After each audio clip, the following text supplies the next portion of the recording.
Okay, ಮುಂದಿನ ಸುದ್ದಿ ನೋಡ್ತಾ ಹೋಗೋಣ. ದರ್ಶನ್ ಜೊತೆಗಿನ ಗೆಳೆತನವನ್ನ ನೆನಪಿಸಿಕೊಂಡಿದ್ದಾರೆ ಮೋಹಕ ತಾರೆ ರಮ್ಯಾ. ದರ್ಶನ್ ಅರೆಸ್ಟ್ ಆದ ಬಳಿಕ ರಮ್ಯಾ ಅವರ ಮೊದಲ ರಿಯಾಕ್ಷನ್ ಇದು. ಹಳೆಯ ದಿನಗಳು ಚೆನ್ನಾಗಿದ್ದು ದರ್ಶನ್ ಜೊತೆ ಕೆಲಸವನ್ನ ಮಾಡಿದ್ದೀನಿ. ದರ್ಶನ್ ಇಂಡಸ್ಟ್ರಿಗೆ ಲೈಟ್ ಮ್ಯಾನ್ ಆಗಿ ಬಂದು ಬೆಳೆದಂತವರು. ದರ್ಶನ್ ಅರೆಸ್ಟ್ ಆದಾಗ ಮಿಶ್ರ ಪ್ರತಿಕ್ರಿಯೆ ಬಂತು, ಒಂದ್ ಕಡೆ ಬೇಸರವೂ ಆಯ್ತು ಅಂತ ರಮ್ಯಾ ಹೇಳಿದ್ದಾರೆ. ಅವ್ರ ಇಂಡಸ್ಟ್ರಿಗೆ ಬಂದ ವಿಚಾರ ನನ್ನ ಜೊತೆ ಹಂಚ್ಕೊಂಡಿದ್ರು, ಅವರೇ ಅವ್ರ ಲೈಫ್ ಹಾಳು ಮಾಡಿಕೊಂಡ್ರು ಅಂತ ರಮ್ಯಾ ಹೇಳಿದ್ದಾರೆ. ಪವಿತ್ರ ಗೌಡ ನನಗೆ ಯಾರು ಅಂತ ಗೊತ್ತಿರಲಿಲ್ಲ. ಈ ಕೇಸ್ ಆದಮೇಲೆ ಆಕೆ ಬಗ್ಗೆ ಗೊತ್ತಾಗಿದ್ದು.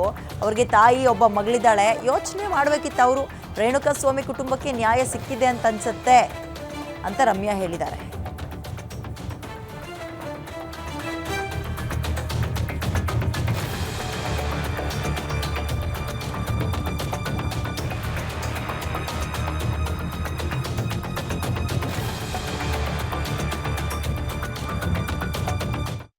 ಒಂದು ಏನಂದ್ರೆ ಈ ರೇಣುಕಾ ಸ್ವಾಮಿ ಅವ್ರ ಫ್ಯಾಮಿಲಿ, ಯಾಕಂದ್ರೆ ಅವರು ಬಡವರು.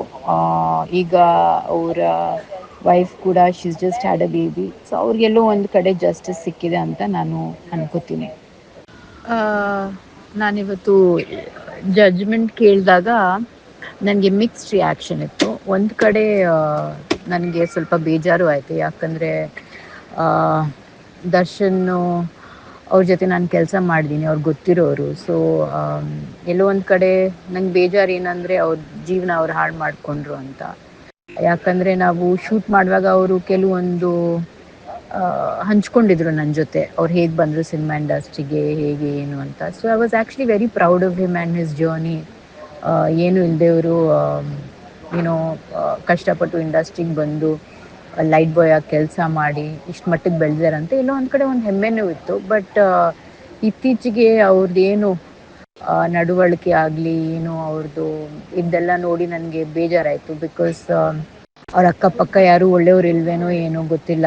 ಅವ್ರಿಗೆ ಏನೋ ಒಂದು ಒಳ್ಳೆ ರೀತಿಯಲ್ಲಿ ಒಳ್ಳೆ ದಾರಿನಲ್ಲಿ ಕರ್ಕೊಂಡು ಹೋಗೋದಕ್ಕೆ ಆ್ಯಂಡ್ ಗುಡ್ ಅಡ್ವೈಸರ್ಸ್ ಇರಲೇಬೇಕು. ಎಸ್ಪೆಷಲಿ ಒಂದು ಮಟ್ಟಕ್ಕೆ ಬೆಳೆದ ಮೇಲೆ ಒಂದು ರೆಸ್ಪಾನ್ಸಿಬಿಲಿಟಿ, ಒಂದು ಜವಾಬ್ದಾರಿ, ಒಬ್ಬ ಸೆಲೆಬ್ರಿಟಿ ಆದಮೇಲೆ you need to make sure that you keep good company. ಇನ್ನೊಂದು ಕಡೆ ನನಗೆ ಜಡ್ಜ್ಮೆಂಟ್ ಕೇಳಿದಾಗ ಒಂದು ರಿಲೀಫ್ ಅಂತಲೇ ಹೇಳ್ಬೋದು. ಯಾಕಂದರೆ ಇತ್ತೀಚೆಗೆ ನಾವು ಯಾವ ದಾರಿನಲ್ಲಿ ಹೋಗ್ತಾ ಇದ್ವಿ ಆ್ಯಸ್ ಒಂದು ಸಮಾಜ ಆಗಿ, ತುಂಬ ಕೆಟ್ಟ ದಾರಿಯಲ್ಲಿ ಹೋಗ್ತಾ ಇದ್ವಿ ಅಂತ ಅನಿಸ್ತು ನನಗೆ. ಹೆಣ್ಮಕ್ಳು ಸೇಫ್ಟಿ ಆಗಲಿ, ಹೆಣ್ಮಕ್ಳ ಬಗ್ಗೆ ಗೌರವ ಇಲ್ಲದೆ, ನಿಮಗೆ ಗೊತ್ತು, ನಾನು ಹೋದ ಸತಿ ಸುಪ್ರೀಂ ಕೋರ್ಟ್ ಅವರ ತೀರ್ಪು ಬಗ್ಗೆ ನಾನು ಮಾತಾಡಿದ್ದಕ್ಕೇ ಎಷ್ಟೋ ಜನ ಟ್ರೋಲ್ಸು ನನಗೆ ಕೆಟ್ಟದಾಗಿ ಎಲ್ಲ ಮೆಸೇಜಸ್ ಎಲ್ಲ ಕಳಿಸಿದ್ರು. ಆ್ಯಂಡ್ ಸೊ ಒಂದು ಕಡೆ ರಿಲೀಫ್ ಅಂದರೆ ನಾವೊಂದು ಸೊಸೈಟಿ ಆಗಿ ನಾವು ಹೇಗಿರಬೇಕು, ಒಂದು ರೂಲ್ಸ್ ಅಂತ ಇರುತ್ತೆ, ಒಂದು ರೆಗ್ಯುಲೇಷನ್ಸ್ ಅಂತ ಇರುತ್ತೆ. ನಾವು ಅದನ್ನ ಫಾಲೋ ಮಾಡಿದ್ರೇ they will be civility in society. ನಾವೇ ನಮ್ಮ ಕೈಲಿ ಕಾನೂನು ತೊಗೊಂಡ್ರೆ ಈ ಥರ ಕೆಟ್ಟ ಕೆಲಸಗಳಾಗುತ್ತೆ.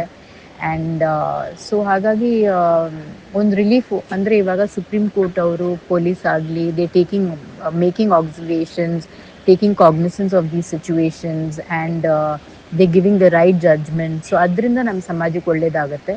ಸಮಾಜಕ್ಕೆ ಒಂದು ಒಳ್ಳೆ ಮೆಸೇಜ್ ಹೋಗಿದೆ. ಏನಂದರೆ ನಾವೆಲ್ಲರೂ ಈಕ್ವಲು, ನಾವು ಯಾರೇ ಆಗಿರಲಿ, ದೊಡ್ಡವರಾಗಲಿ ಚಿಕ್ಕವರಾಗಲಿ, ಎಲ್ಲರೂ ಈಕ್ವಲೇನೆ. ಆ್ಯಂಡ್ ನ್ಯಾಯ ಆ್ಯಂಡ್ ಒಂದೊಂದು ಸತಿ ನಮ್ಗೆ ಅನಿಸ್ಬೋದು ನ್ಯಾಯ ಸಿಗಲ್ಲ, ಕಷ್ಟ, ತುಂಬ ವರ್ಷಗಳು ಕಾಯಬೇಕು ಅಂತ. But that is just the system and that's the process. But ಹಾಗಂತ ನಾವು ನಮ್ಮ ನಂಬಿಕೆ ಏನಿದೆ ಅದನ್ನು ನಾವು ಯಾವತ್ತೂ ಉಳಿಸ್ಕೋಬೇಕು. And we have to believe the justice will be served. So it's a mixed reaction for me today. But in the larger context of society and future ಯೋಚನೆ ಮಾಡಿದರೆ I feel like it is a good judgement. And actually ನನಗೆ ಪವಿತ್ರ ಗೌಡ ಯಾರಂತ ನನಗೆ ಗೊತ್ತಿರಲಿಲ್ಲ. Only after this Renuka Swamy I got to know. But ಒಂದು ಕಡೆ ಬೇಜಾರಾಗುತ್ತೆ, because ಆಕೆಯೂ ಒಂದು ತಾಯಿ, ಒಂದು ಮಗಳಿದ್ದಾರೆ. ಸೊ ನಾವೆಲ್ಲರೂ ಅದೇ ಹೇಳಿದ್ನಲ್ಲ, ಕಾನೂನ ನಮ್ಮ ಕೈಗೆ ತಗೊಳ್ದೇನೆ ನಾವು ರೂಲ್ಸ್ ಪ್ರಕಾರ ನಡ್ಕೊಂಡಿದ್ದಿದ್ರೆ ಇದೆಲ್ಲ ಆಗ್ತಿರ್ಲಿಲ್ಲ. ನಾವು ಏನಾದರೂ ಒಂದು ಕೆಲಸ ಮಾಡೋಕ್ಕಿಂತ ಮುಂಚೆ ನಾವು ಯೋಚನೆ ಮಾಡಬೇಕು. ಎಸ್ಪೆಷಲಿ ನಮ್ಮ ಫ್ಯಾಮಿಲಿ ಬಗ್ಗೆ, ನಮ್ಮ ಮಕ್ಕಳ ಬಗ್ಗೆ, ಫ್ಯೂಚರ್ ಬಗ್ಗೆ. ಆ್ಯಂಡ್ ಕೋಪ ಬರುತ್ತೆ. ಎಲ್ಲರೂ ಲೈಫಲ್ಲಿ ಎಲ್ಲ ಒಳ್ಳೆಯದನ್ನೇ ನಡೆಯೋಲ್ಲ, ಕೆಲವೊಂದು ಘಟನೆಗಳು ನಡೆಯುತ್ತೆ, ನಮಗೂ ಫ್ರಸ್ಟ್ರೇಷನ್ ಆಗುತ್ತೆ, ನಮಗೂ ಇದು ಬರುತ್ತೆ. ಬಟ್ ಹಾಗಂತ ನಾವು ಕಾನೂನ ನಮ್ಮ ಕೈಗೆ ತೊಗೊಳಕ್ಕಾಗಲ್ಲ. ಒಂದು ರೂಲ್ಸು, ಒಂದು ರೆಗ್ಯುಲೇಷನ್ಸ್ ಅಂತ ಇರುತ್ತೆ. ಅದ್ರ ಪ್ರಕಾರ ನಾನು ನಡ್ಕೊಂಡು ಬರಬೇಕು. ಅದರಲ್ಲೂ ನಿಮಗೆ ಫ್ರಸ್ಟ್ರೇಷನ್ ಆಗಬಹುದು. ಬಟ್ ಹಾಗೆ ನೀವು ಮಾಡ್ಕೊಂಡು ಹೋದರೆ, ಒಂದು ನೀವು ನಿಮ್ಮ ಜೀವನ ನೀವು ಹಾಳು ಮಾಡ್ಕೋತೀರಾ, ಇನ್ನೊಂದು ಸೊಸೈಟಿಗೆ ಏನು ಹೇಳ್ತೀರಾ.